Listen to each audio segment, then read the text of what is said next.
अपनी साधना को सहज बनाने का जो मुख्य स्तंभ है, मुख्य पिलर्स हैं, उस पे हम बातें करेंगे। और ये 3 बिंदु है जो आपकी साधना को सहज बनाती है। कंसिस्टेंसी, रेगुलैरिटी और सिंसियरिटी।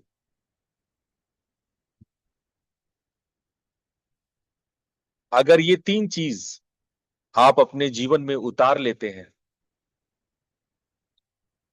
तो निश्चित रूप से आपकी साधना सहज हो जाएगी। जब मैं कंसिस्टेंसी की बात करता हूं, रेगुलैरिटी की बात करता हूं, सिंसियरिटी की बात करता हूं, तो ऐसा हम नहीं कह रहे कि आप कुछ एक्स्ट्राऑर्डिनरी करें, 4 घंटे साधना में बैठे। हम जब इनकी बातें कर रहे हैं तो सामान्य तरीके की चीज को सामान्य तरीके से करते हुए आप एक्स्ट्राऑर्डिनरी रेगुलैरिटी को लाएं, एक्स्ट्रा ऑर्डिनरी सिंसियरिटी को लाएं। ये मूल बात यदि आपने पकड़ ली तो साधना संभव है। अब असंगति क्यों होती है? ऐसा क्यों है कि आप रेगुलर नहीं है, आपकी सिंसियरिटी छूट जाती है, आप कंसिस्टेंट नहीं है? उसकी जड़ क्या है? चलो हम लोग जड़ को समझते हैं।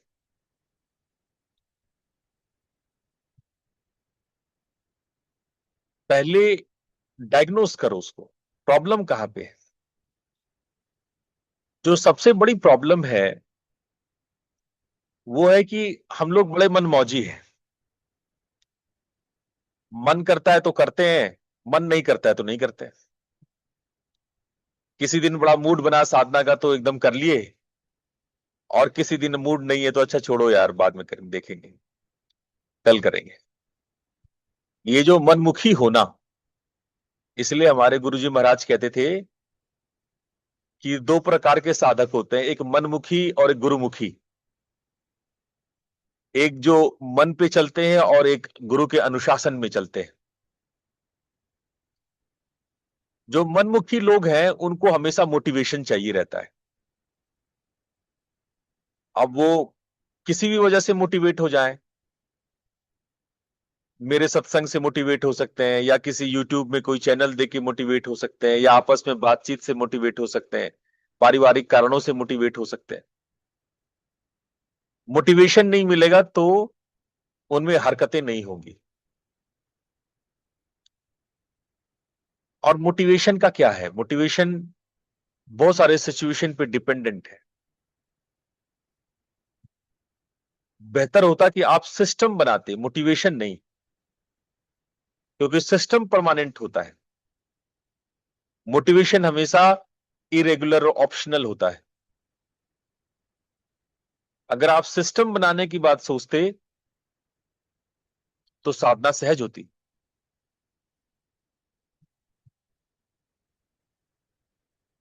दूसरा कारण, आप बड़े बड़े लक्ष्य बना लेते हैं। सुबह 3 बजे उठेंगे, 4 बजे उठेंगे।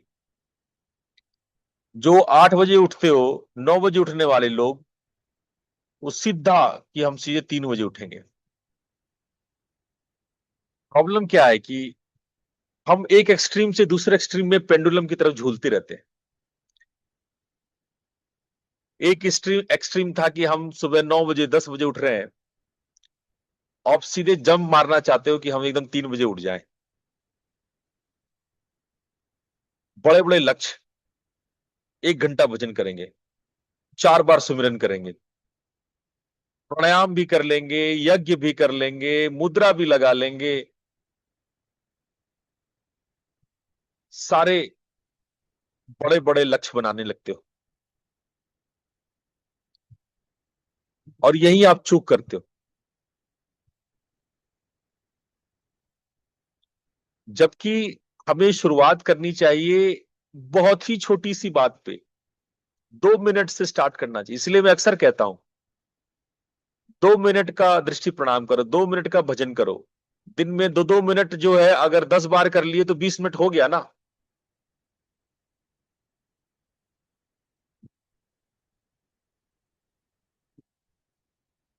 तीसरा सबसे बड़ा समस्या है आपका इन्वायरमेंट।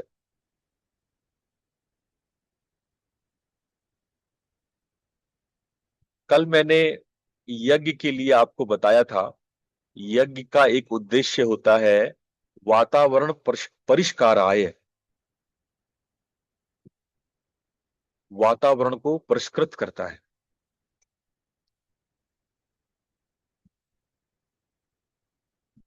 बहुत लोग को शायद वातावरण और पर्यावरण में अंतर नहीं मालूम होगा। आप लोग में कितने लोगों को पर्यावरण और वातावरण का अंतर मालूम है? कोई बता सकता है? एनीबडी कैन से पर्यावरण और वातावरण में क्या अंतर है? आप हिंदी तो समझते ही होंगे कि दोनों एक ही बात है। कोई बता सकता है आप में से? Anybody can say? गुरुजी, वातावरण अपने आसपास का सारा जो है, जैसे जहाँ रहते हैं वो है। और पर्यावरण है जो और भी, जैसे हवा है, धरती है, पानी है, वो जो और भी चीजें हैं वो सारा पर्यावरण वरण है। बहुत बहुत सही, बहुत सही। वातावरण बहुत चेतना के आधार पे होता है, आपके मन के फ्लो के आधार पे होता है, जो आपके संस्कारों को आपके परिवार के अलग अलग एरियाज पे वर्क करता है। घर का वातावरण खराब था, हम ये थोड़ी बोलेंगे घर का पर्यावरण खराब था, बोले घर का वातावरण खराब था। उसमें सब कुछ आता है, वातावरण में इट कम्स एवरीथिंग। आप घर में क्या सिचुएशन क्रिएट किए हुए हो? घर का वातावरण, कहते हैं कि बहुत गर्म था भाई, माहौल बहुत गर्म था। जब कहते हैं माहौल गर्म था, उसका मतलब ये नहीं है कि गर्मी का दिन था, समर था और धूप था, लू चल रहा था, ऐसा नहीं है। यानी लोगों के बीच आपसी टसन था, लोग चिढ़े हुए थे, लड़े हुए थे, तो कहेंगे घर का वातावरण बड़ा गर्म था। तो वातावरण जो है वो चेतनात्मक होता है। और जब हम पर्यावरण की बात करते हैं तो पर्यावरण हम प्राकृतिक या प्रकृति प्रदत्त होता है। तो यहां पे जो बात हो रही है वो वातावरण की हो रही है। आप माहौल कैसा बनाते हैं? घर का माहौल कैसा है? घर का माहौल ही एकदम विकृत हो, घर में सब रात के 1-2 बजे तक ढोल बाजे बजा रहे हो, गाने चल रहे हो, टीवी चल रहा है, शोर शराबा हो रहा है, तो आप 9 बजे कैसे सोओगे? कैसे नींद आएगी? बड़े जंग करने पड़ेंगे आपको, कान में रुइयां डालना, बड्स ईयरबड्स डाल करके आंख में मास्क लगा के सोना पड़ेगा। माहौल ही नहीं है, एनवायरमेंट ही नहीं।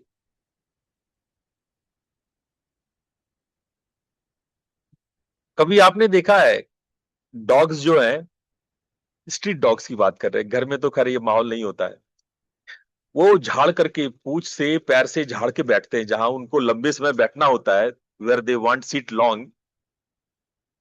जब जो आपके स्ट्रीट डॉग्स हैं वो झाड़ झाड़ ओढ़ के बैठते हैं। क्यों बैठते हैं? क्योंकि पत्थर कंकड़ से उनको तकलीफ ना हो।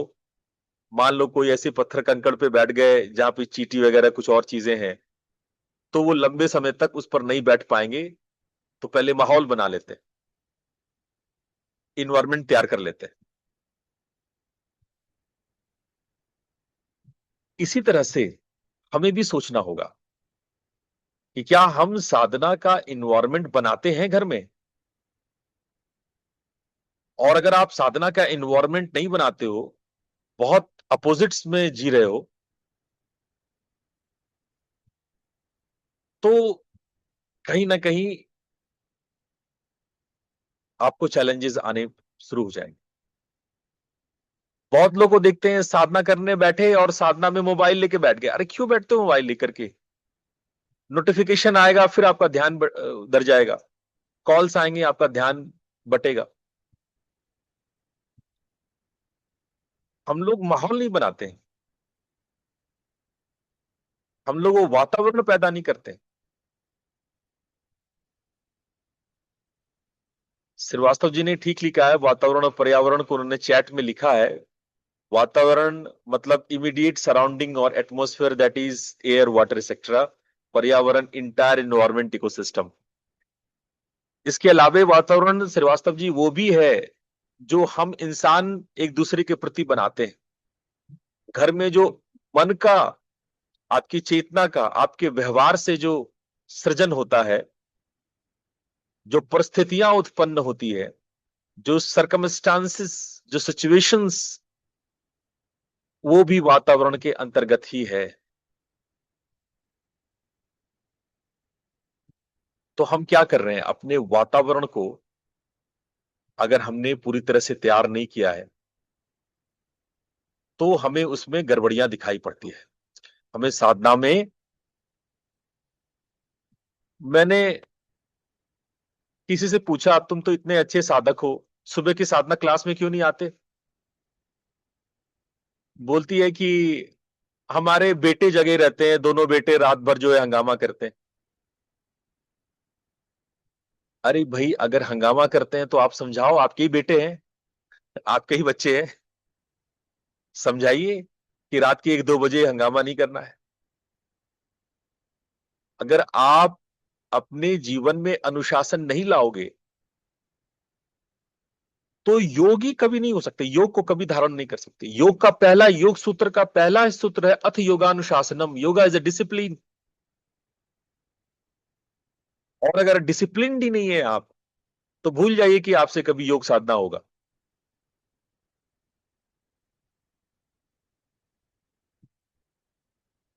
ज्यादातर लोग जो सुबह नहीं आ पाते हैं, उनका सबसे बड़ा कारण उनका अनुशासन है, डिसिप्लिन है। ऐसा नहीं है कि केवल आप 19-20 लोग ही मुझे पसंद करते हो, मेरे सत्संग को पसंद करते हो। बाकी लोग भी करते हैं, लेकिन दे आर नॉट डिसिप्लिन्ड, अनुशासित नहीं है, एनवायरमेंट क्रिएट नहीं करते हैं, सिस्टम क्रिएट नहीं करते। अगला समस्या आपकी जड़ क्या है परेशानियों की? Identity conflict.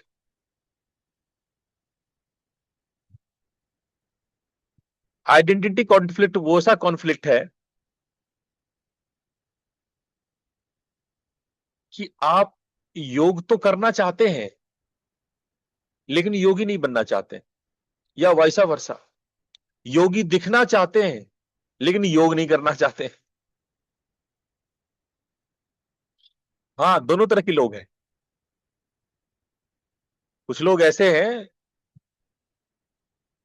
जो चाहते हैं कि मुझे योग करना है, गुरु जी की साधना करनी है, लेकिन साधुओं जैसा चरित्र नहीं है, साधुओं जैसे हरकतें नहीं है, साधुओं जैसा आपका आचरण नहीं है, और आप चाहते हो कि मैं साधना करूं। और कुछ लोग अपने आचरण को, दिखावा, आडंबर तो साधुओं जैसी रखते हैं।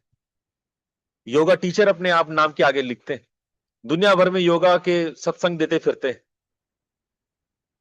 लेकिन योग ही नहीं करते, प्रैक्टिस ही नहीं करते।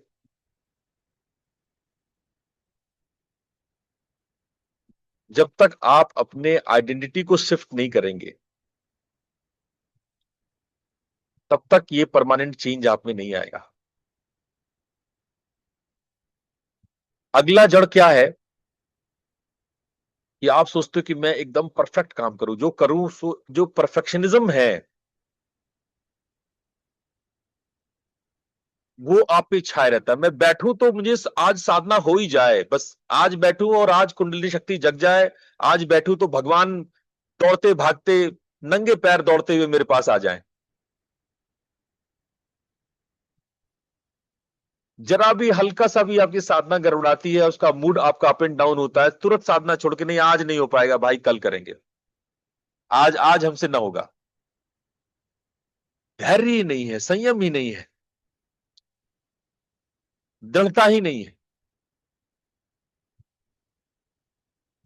अगर जरा सा भी आपके परफेक्शन में ऊपर नीचे होगा आपके गणित में, तो आप कहोगे कि नहीं नहीं आज हमसे नहीं होगा, आज आज दिन अच्छा नहीं है, आज कुछ तो शरीर में परेशानियां हैं, और कुछ तो बातें हैं, स्ट्रेस है, शरीर में दर्द है, ये वो है वो है।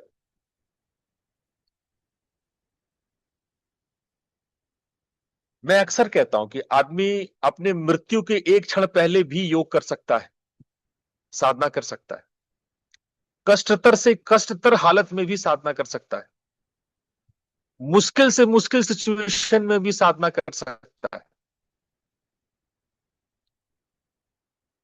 साधना का मतलब ये नहीं होता है कि आप बैठे और आपकी ध्यान और समाधि लग जाए। आपके छोटे छोटे प्रयास, आपका छोटा थोड़ा थोड़ा मेहनत, ये साधना में रंग लाता है। आपके छोटे छोटे कदम। और अंतिम बात, जो योग सूत्र पतंजलि कहते हैं कि चित्त की अस्थिरता, जो मैंने आप लोग को एक दिन बताया था कि 9 प्रकार के अंतराय होते हैं, है ना, संशय, प्रमाद, आलस्य, व्याधि, स्त्यान, ये सारी चीजें मन को स्वाभाविक रूप से भटकाते रहते हैं।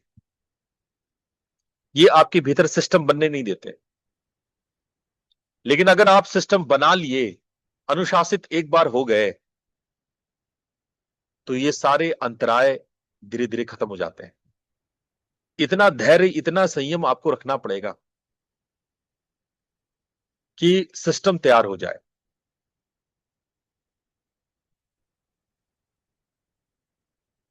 अब इसको हम थोड़ा सा न्यूरोसाइंस से समझने की कोशिश करते हैं।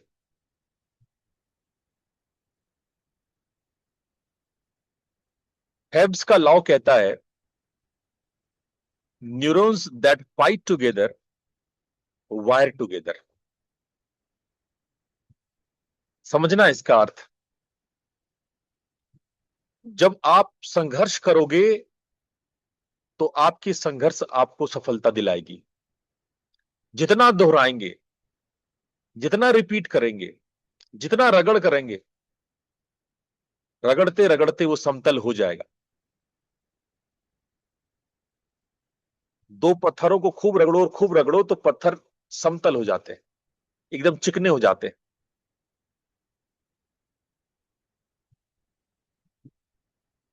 तो जब आप किसी चीज का बार बार प्रयास करेंगे, बार बार की आवृत्ति प्रवृत्ति हो जाती है,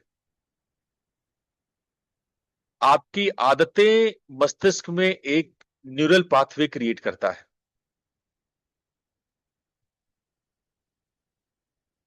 और ये आपको संकेत करेगा, ये एक बायोरिदम पैदा करेगा, जो आपको समय समय पर उस आदत का संकेत करेगा। आप ट्रिगर होंगे। अगर रोज आप 10 बजे सोते हैं, तो 10 बजते ही आप ट्रिगर्ड हो जाएंगे। अगर आप रोज 4 बजे उठते हैं, उस दिन अनुशासन में लगेगा, दिक्कतें आएंगी, नींद पूरी नहीं होगी, तकलीफ होगा। लेकिन जो इन तकलीफों को पार कर लेता है, अनुशासित होकर के 21 दिन से 66 दिन तक अगर अनुशासित रह जाता है, तो अपने भीतर अलार्म पैदा कर लेता है।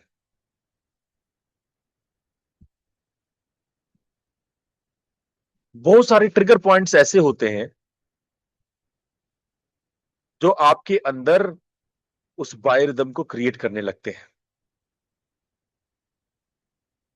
तो आप पहले कुछ क्यू डेवलप करो, कुछ संकेत डेवलप करो।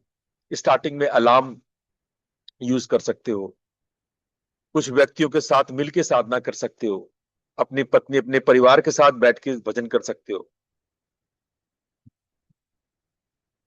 आश्रम आकर के, गुरु के पास आकर के बैठ के कुछ दिन रहना, सीखना, ये कर सकते हो। इससे आपको अनुशासन मिलेगा, एक आपकी जो बायोरिदम है वो क्रिएट होगी। जैसे ही ये क्यू मिलता है, ब्रेन में एक डोपामाइन स्पाइक होता है कि अब ऐसा करना है। 4 बजते ही आपकी फीलिंग चेंज हो जाएगी, क्योंकि आपने पिछले 21 दिन तक ये काम किया है, आपने पिछले 66 दिन तक ये काम किया है। तो डोपामाइन स्ट्राइक होगा और सर्किडियन सिस्टम शुरू होगा। ये जो आदत लगाना है, ये जो सिस्टम तैयार करना है,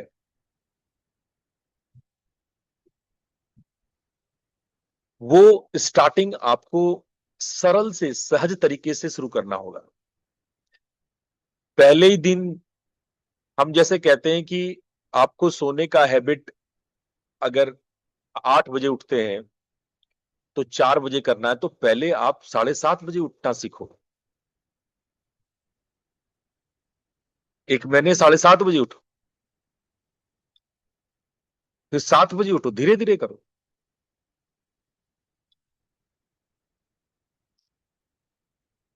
तो समय लगता है, 2-3 महीने लगेंगे ऐसा करने में, लेकिन धीरे धीरे धीरे धीरे आप कर लोगे। जब आप करते हो ऐसा, तो एक सेटिस्फेक्शन क्रिएट होता है, और वो सेटिस्फेक्शन ही आपका पुरस्कार है, रिवार्ड है। या कुछ आप अपने आप से कोई कृत्रिम रिवार्ड भी दे सकते हो। उस दिन आपने सोचा कि चलो, जिस दिन मैं 4 बजे उठूंगा उसी दिन मैं आम खाऊंगा या आइसक्रीम खाऊंगा, वरना आइसक्रीम नहीं खाऊंगा। जिस दिन मैं सुबह उठा उसी दिन मैं नाश्ता करूंगा, वरना मैं नाश्ता नहीं करूंगा। आप जब रिवार्ड देते हो, तो भी आपका शरीर, आपका ब्रेन उस पर इमीडिएट एक्शन करता है। और लगभग 66 दिन लगते हैं ऐसा। अगर किसी दिन मिस हो गया, तो संकल्प करो कि ये दोबारा मिस ना हो। अगर दोबारा मिस हो गया तो आपकी पूरी कंसिस्टेंसी खराब हो जाती है।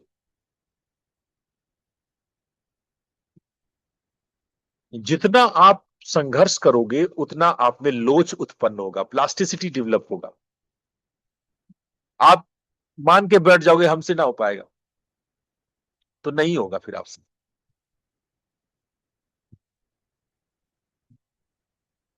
बहुत सारे महान लोगों की बातें मैं आपको बताना चाहता हूं। चार्ल्स डार्विन, महान बायोलॉजिस्ट, इन्वायरनिस्ट, जिसने बताया कि सृष्टि का विकास कैसे हुआ, प्रतिदिन ठीक 8 बजे उठते थे। इनके देश में 8 बजे उठना भी हमारे देश की सुबह 4 बजे उठने जैसा है। वॉक करते थे, उस विषय उसमें वो मनन करते थे। 40 मिनट रोज सैंड वॉक करते थे, और ये नियम उनकी 40 साल तक लगातार बिना ब्रेक बनी रही। जो आज हम लोग ओरिजिन ऑफ स्पीसीज का विज्ञान जानते हैं, वो इन्हीं अथक मेहनत, सिंसियरिटी, रेगुलरिटी और कंसिस्टेंसी का प्रतीक है, के कारण ही हम आज ये ज्ञान प्राप्त कर पाए।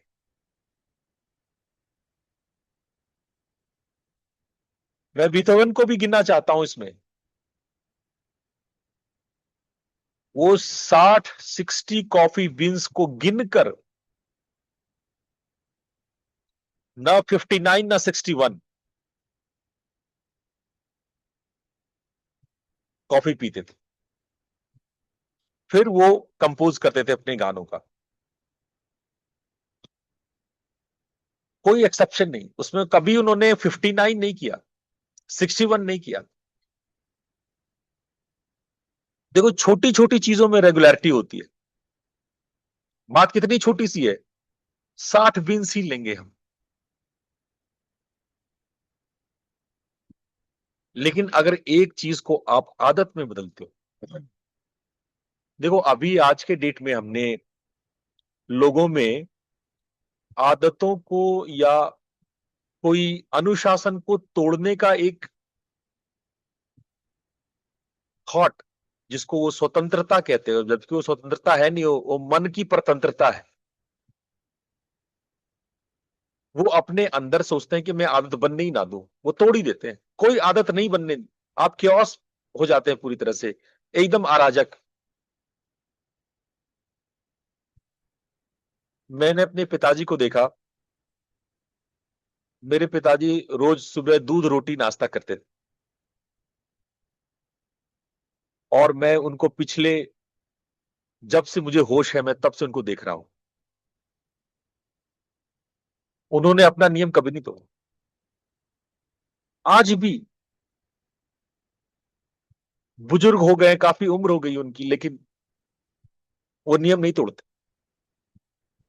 दूध रोटी ही नाश्ता करते हैं वो। किसी भी स्थिति में चाहे उनको बासी रोटी मिल जाए, अगर गर्म रोटी के लिए कोई ना हो वो खुद बना ले, लेकिन वो नियम नहीं तोड़े आज तक। और यही वजह है उनकी इस अनुशासन का, कि वो कैंसर जैसे महामारी, थर्ड स्टेज ऑफ कैंसर से वो लौट के आ गए।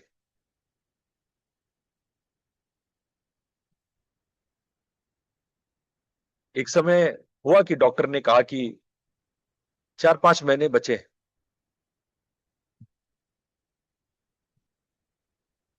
लेकिन वो वापिस आ गए, क्योंकि वो अनुशासित थे। He was a discipline man. सुबह की वॉक, शाम का वॉक, नाश्ता खाना एकदम time.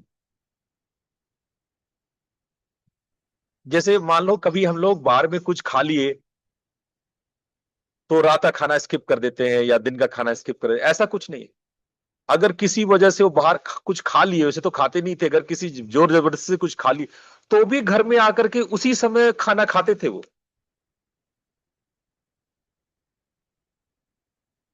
That is the discipline.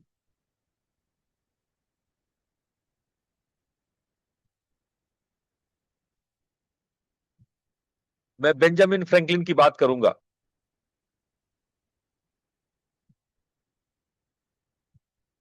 जो early to bed and early to rise,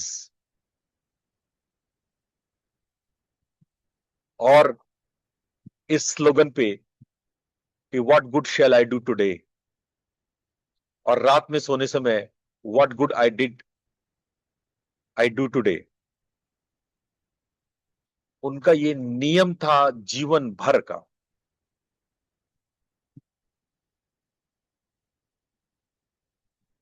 उनका जल्दी सो जाना, जल्दी उठ जाना, सुबह उठते ही कि मैं क्या अच्छा कर सकता हूं, और रात में सोने से पहले क्या मैंने अच्छा किया।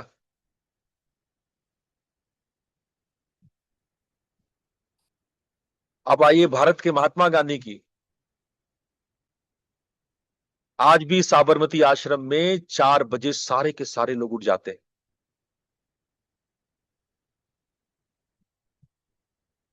नियम था, 4 से 4 बज के 1 मिनट नहीं होता है, 4 बजे का मतलब 4 बजना। लोग लगाते हैं 4-4 बार अलार्म, एक 4 बजे का, एक 4:15 बजे का, एक 4:30 बजे का, एक 4:45 बजे का। 4 बजे नहीं उठ पाया तो उसको स्नूज करके बंद कर दिए, फिर 4:15 बजे फिर बंद किया अलार्म, फिर 4:30 बजे। आप नहीं बना सकती नियम, एक अलार्म रखो। नहीं उठ पाए तो उस दिन व्रत कर लो, खाना छोड़ दो, अन्न जल का त्याग कर दो, पनिश करो अपने आप को।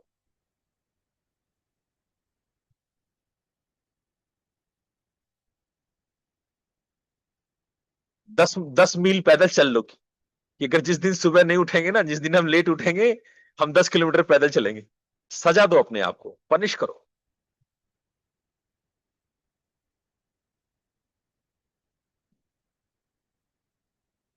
उनका जो नियम था कि उनका राम नाम का जप करना, पैदल चलना, चरखा चलाना, उस 50 साल में जब वो एक पब्लिक फिगर बने, जब से लोगों ने उनको देखा, लोग बात बताते हैं कि महात्मा गांधी ने इन 50 सालों में एक मिस्टेक नहीं किया, कोई एक अपवाद नहीं कि चलो संडे है, चीटिंग डे। अरे चीटिंग डे क्या होता है?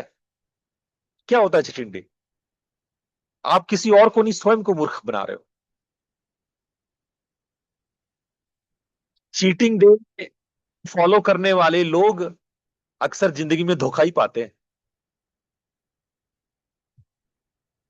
जब आप खुद को धोखा दे सकते हो तो दूसरे तुमको धोखा दे तो कोई आश्चर्य मत करना।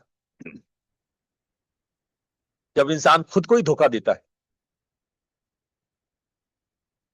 अरे आज संडे, आज रेस्ट, क्यों संडे है, किस बात का संडे? सूर्य ने उगना बंद कर दिया, हवा ने चलना बंद कर दिया, पेड़ ने उगना बंद कर दिया, किस बात का संडे?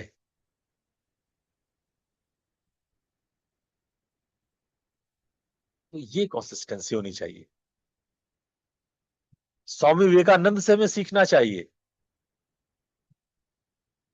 बीमार पड़ गए, उनको ट्यूबरक्लोसिस हो गया था, फेफड़ों की बीमारी, खांसते एकदम, उनका खांसी थमता नहीं था।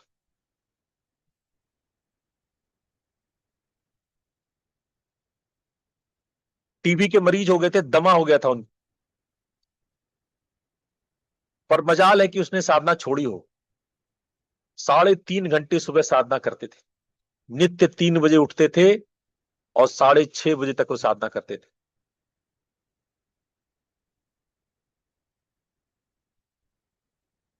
और उन्होंने कहा, स्वामी जी बोले कि जिस दिन मेरी साधना छूटेगी मैं उसी दिन मरूंगा।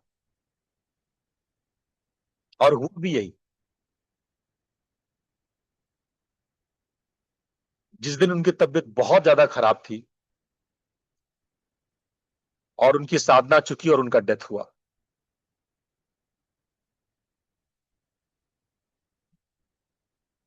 देखो, ये आपका विल पावर डेवलप करता है। अनुशासन आपका विल पावर डेवलप करता है। अनुशासन का अर्थ होता है स्वतंत्रता। अनुशासन मतलब गुलामी नहीं है। क्योस का मतलब गुलामी है, अराजक होने का मतलब गुलामी है। जब आप नियमों को तोड़ते हैं तब आप गुलाम होते हैं।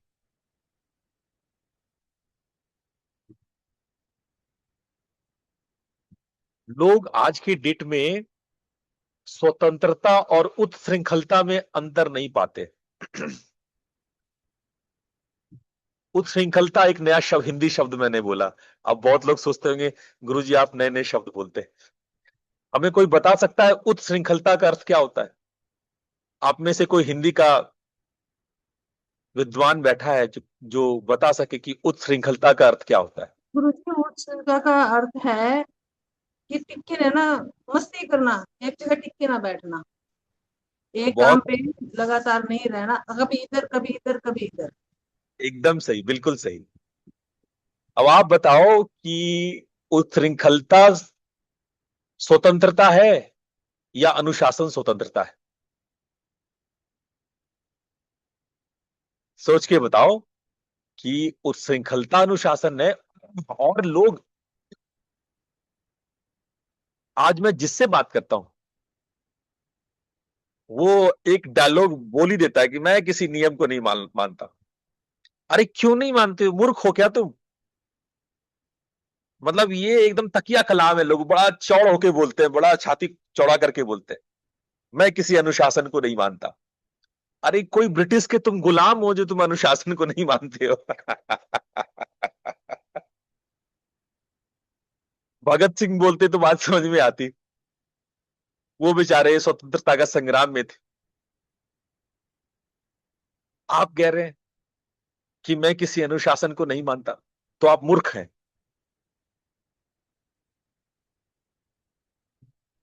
उच्छृंखलित होना स्वतंत्रता नहीं है। स्टीव जॉब्स अब ये तो आज के लोग हैं। आप कहोगे बाकी आपने जितने बताए वो पुराने लोग थे। आज का मैं स्टीव जॉब्स की बात बता देता हूं। इनका स्टेटमेंट है, I wear same clothes to eliminate decision fatigue. If today were my the last day would I do this. अगर ये मेरी आज आखिरी रात होती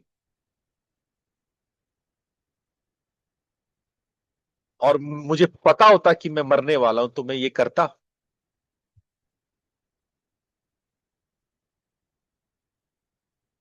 डेली उन्होंने ज़ेन मेडिटेशन किया, जाजहीन किया। उनका नित्य का है। आप पता कीजिए, स्टीव जॉब्स के बारे में पढ़िए, उनके अनुशासन के बारे में पढ़िए। उनकी फैंटेसीज तो आपने बहुत देखे हैं, उनके अनुशासन के बारे में पढ़ के देखिए, जानिए उनके अनुशासन को।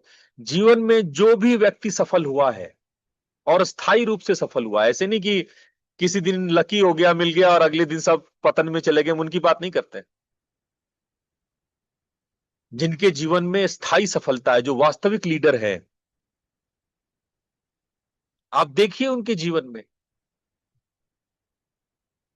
हमारे प्रधानमंत्री मोदी अमेरिका जाकर के वहां के प्रेसिडेंट के साथ खाना में उन्होंने सिर्फ नींबू पानी इसलिए पिया कि वो नवरात्रि का समय था।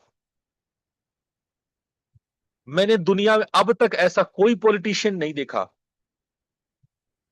जो कि इतने बड़े डाइनिंग में इतने विशिष्ट मेहमानों के साथ बैठे हों, दुनिया के सबसे शक्तिशाली लोगों के साथ बैठे हों, इतने महान क्षण में, इतने स्वादिष्ट और इतने भारी व्यंजन में, राजनैतिक माहौल में वो नींबू पानी पिए क्योंकि नवरात्र था। We should learn. हमें सीखना चाहिए। कोई ऐसे ही महान नहीं बनता है।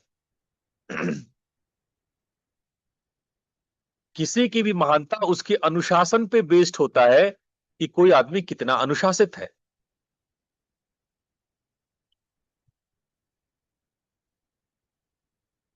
आप इस गुमान को छोड़ दें कि मैं साधक हूं।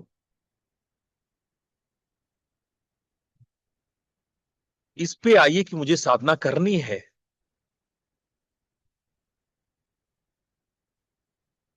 और साधना मेरा स्वभाव है। जब तक साधना आपका स्वभाव नहीं होगा, साधना आपके ब्लड में नहीं आएगा, तो आप साधक, आप अपने आप को एक साधक होने के लिए तैयार कीजिए। आप अपने आप को प्रिपेयर कीजिए मेंटली कि यही मेरे होने का तरीका है। अगर किसी दिन मिस हुआ तो मैं तुरंत अगले ही दिन मैं बैक टू नॉर्मल हो जाऊंगा, अगले ही पल बैक टू नॉर्मल हो जाऊंगा।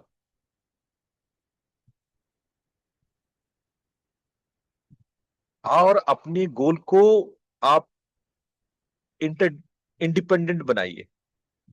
किसी चीज पर धीरे धीरे करके अलार्म घड़ी छोड़ दीजिए। स्वयं से उठिए, बिना किसी अलार्म के उठिए।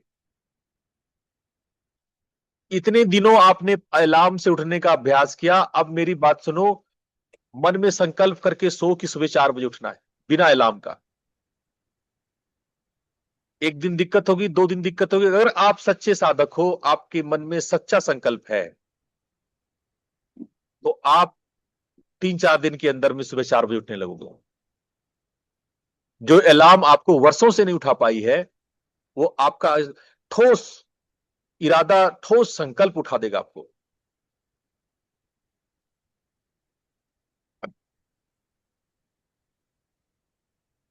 माहौल को बनाइए।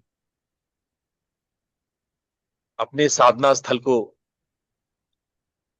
जब साधना करते हो वहां दिया जलाओ, घी के दिए जलाओ। आसन, एक एरोमा क्रिएट करो थोड़ा सा, अगरबत्ती अगरबत्ती जल जाए, दिया जल जाए, भगवान की तस्वीर हो आपके सामने।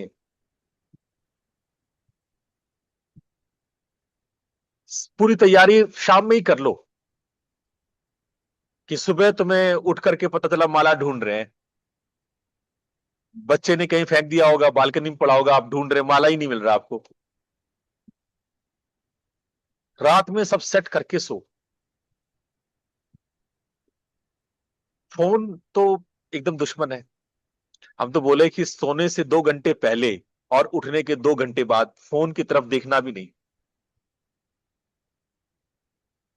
सबसे बड़ा शत्रु आज साधना का ये आपका फोन है, ये आपका मोबाइल है।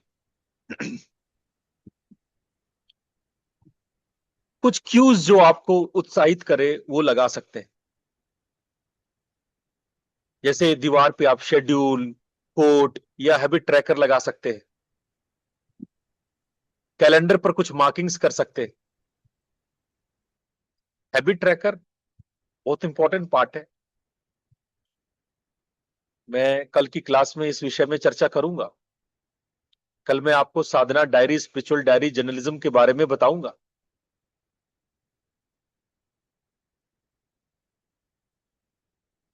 आपके जो निकटतम लोग हैं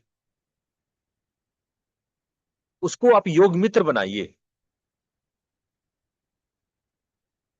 ऐसे 5 लोग के साथ आप रोज मिलिए जो आपके जैसे हैं। अगर ऐसे 5 लोग से रोज बात करते हैं, फोन पे ही सही, जो आपके जैसे साधक हैं, तो आपकी साधना आगे बढ़ेगी।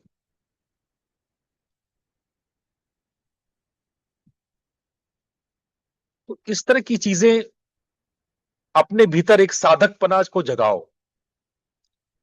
विजुलाइज करो कि मैं साधक हूं।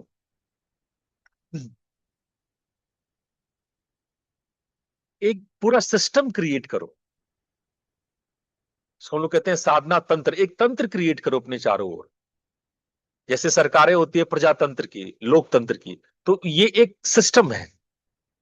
एक तंत्र क्रिएट करो, एक व्यवस्था क्रिएट करो। A system is a set of things working together in a way that once set up runs itself.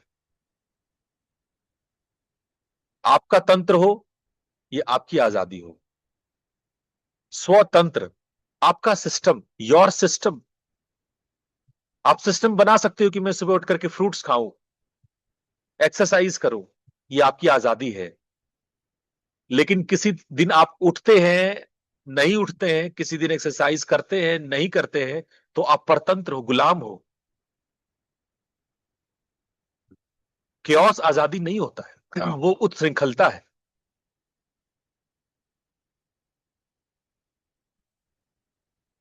फिर मैंने पिछले दिनों आप लोग को एंकर हैबिट के बारे में बताया था कि किसी जो आपके रोजमर्रा की चीजें, उसके साथ कोई कोई हैबिट चिपका लो। नहाने के साथ, ब्रश करने के साथ, उसको एंकर हैबिट कहते हैं। ये ऑलरेडी मैंने आप लोग को पहले बताया है। बफर जोन, आप कुछ बफर जोन, साधना के 10 मिनट पहले फोन बंद, सब कुछ शांत, कुछ ट्रांजिशन रिचुअल रखो, है ना। और इसको अचानक नहीं, धीरे धीरे। कुछ आपके कमिटमेंट डिवाइसेस होने चाहिए।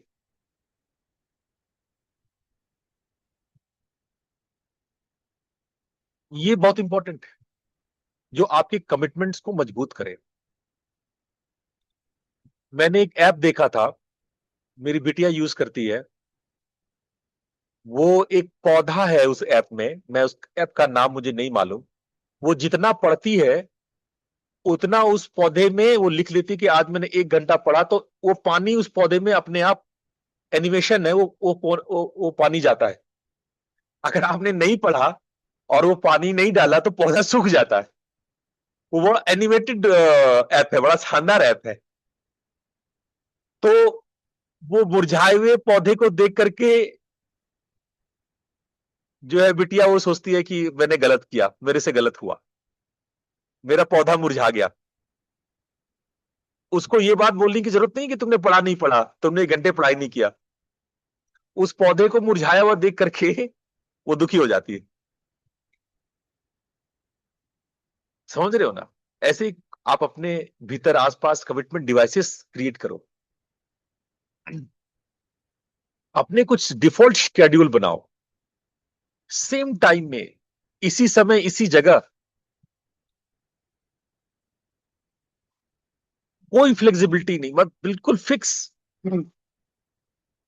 हाँ, कुछ फ्लेक्सिबल स्लॉट रख सकते हो, लेकिन जो आपके मूल स्तंभ है, मूल पिलर्स हैं, उसको आप एकदम फिक्स्ड करो।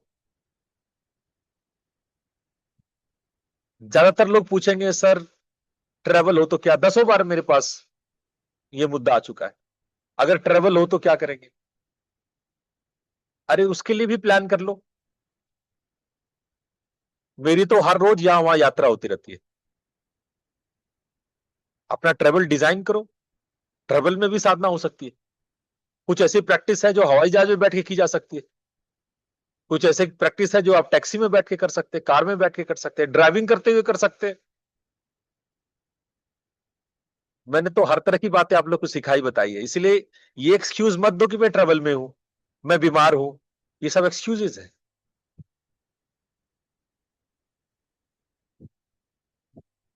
बहुत बुरा दिन है, चिड़चिड़े हो, रोगी हो, स्ट्रेस है, घर में माहौल खराब है, कुछ घटना दुर्घटना घट गई है, उसमें भी साधना होती है।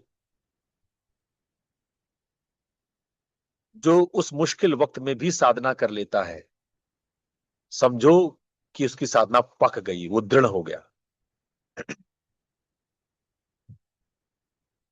और साधना डायरी, ये बहुत इंपॉर्टेंट है, कल मैं चर्चा करूंगा इस पे। ये जो आत्म परीक्षण है, जितने भी महान बड़े लोग हुए हैं, उन्होंने अपने आत्म परीक्षण के लिए डायरियां लिखते थे, बनाते थे, जर्नलिंग करते थे। तो अपना साधन तंत्र बनाइए।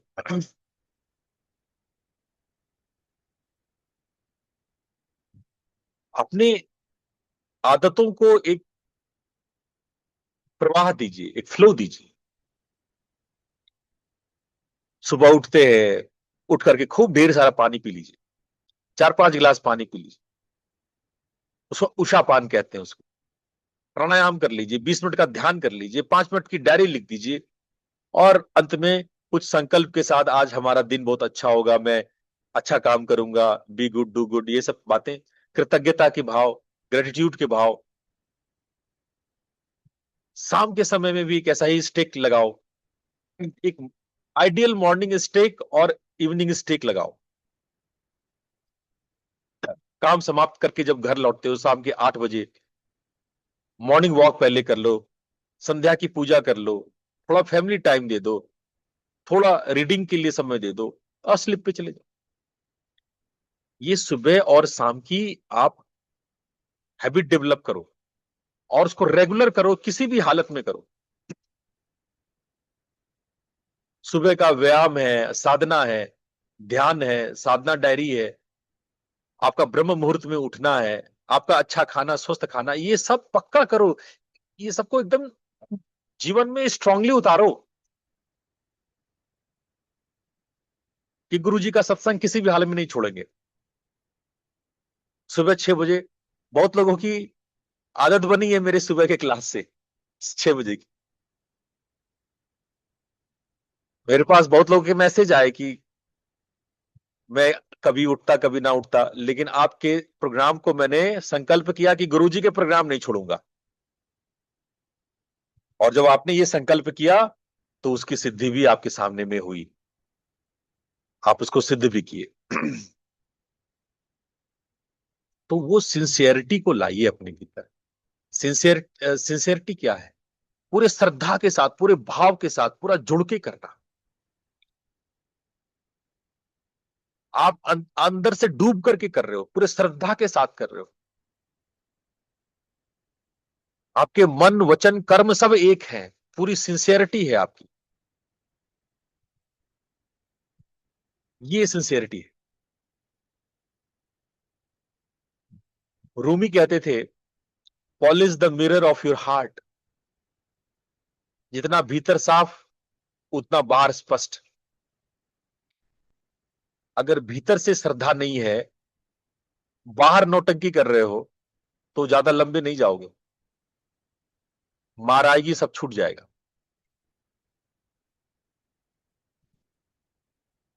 महात्मा गांधी कहते थे, my life is my message. उन्होंने अपने पूरे जीवन इसी सत्य को स्वीकार किया कि वो जो सोचते थे वो बोलते थे। कई बार जब मैंने उनकी ऑटोबायोग्राफी पढ़ी तो मुझे लगा कि गांधी जी को अपने बारे में इतनी बुराइयां नहीं लिखनी चाहिए थी। उन्होंने अपनी बुराइयां भी कई बार लिखी, उन्होंने जो कस्में तोड़ी है वो भी लिखे थे।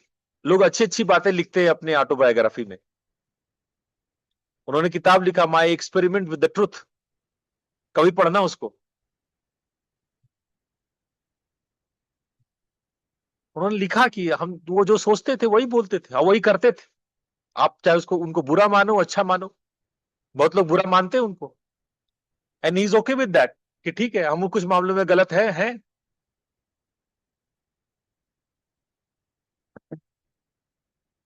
लेकिन कोई फॉल्स मैनिपुलेशन नहीं है। सिंसियरिटी इज ऑल अबाउट कि अगर आप वास्तव में साधक हो तो साधक हो, आप यदि साधक नहीं हो तो नहीं हो, कोई बीच की बात नहीं है।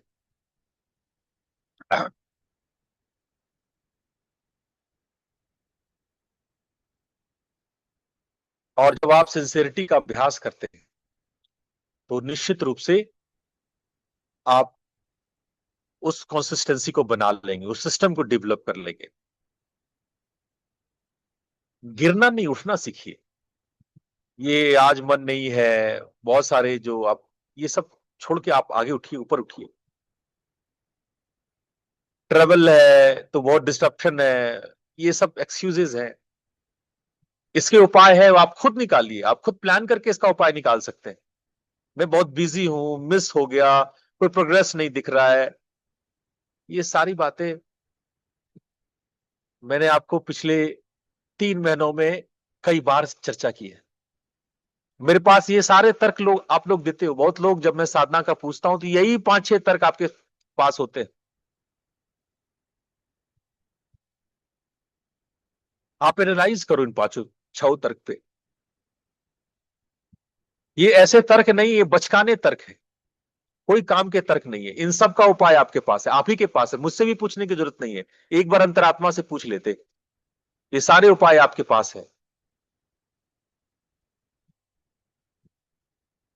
इसीलिए हम लोग उन कर्मों को नित्य कर्म कहते हैं जो कंसिस्टेंट हो। और पतंजलि के उस सूत्र को मैंने हजारों बार दोहराया है आपके सामने, सतु दीर्घ काल नैरंतर्य सत्कारा आसेवितो दृढ़ भूमि। दीर्घ काल तक निरंतर श्रद्धा के साथ, सत्कार के साथ जब आप उसको आसेवित करते हो, तब दृढ़ता, दृढ़ भूमि पैदा होती है।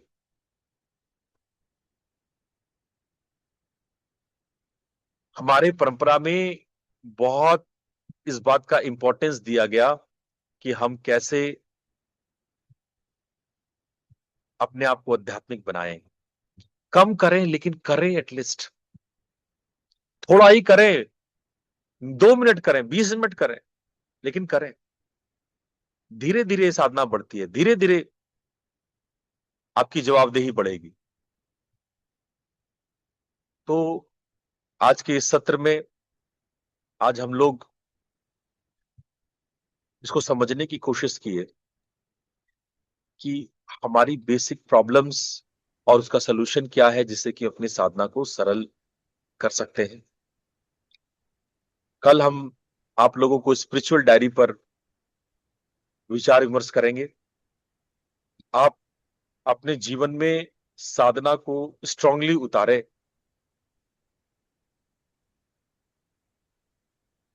यही भाव के साथ आज की बात मैं पूरी करता हूं। आप सब लोग का बहुत बहुत धन्यवाद। आप इतने प्यार से हमसे जुड़ते हैं, मेरी बातें सुनते हैं, जीवन में लाने की कोशिश करते हैं।